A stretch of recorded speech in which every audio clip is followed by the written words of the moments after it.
Hello everyone, welcome to DOMSWORLD TV, the cooking and math tutorial channel. Stay tuned for the exciting video. This is your friend Dom Gamad. In this video, I want to teach you on how to solve this problem. Okay? Before we start, don't forget to subscribe, like, share, and hit the bell to receive the latest video. Okay, let's solve. Solution. First, we are going to rewrite it. 2 raised to 2000 minus 2 raised to 1999. In this form, we are going to use this rule. A raised to b plus c is equal to a raised to b times a raised to c. Okay, we are going to use this rule to this problem.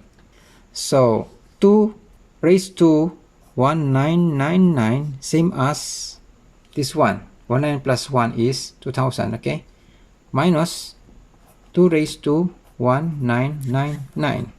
Now, using this, we are going to write this as 29999 times 2 raised to 1 is 1 minus 2 raised to 1999.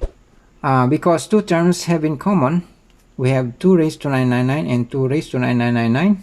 So we're going to take it outside the bracket.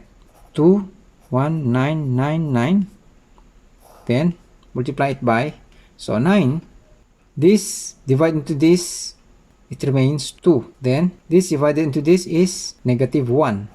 Okay, and the next is, let's simplify. 2 raised to 9999, so 2 minus 1 is 1. Okay, this will be 2 raised to 1999. So this will be our final answer. So this is the difference of 2 raised to 2000 minus 2 raised to 1999. So this will be the answer. It's 2 raised to 1999. Okay, this is our answer.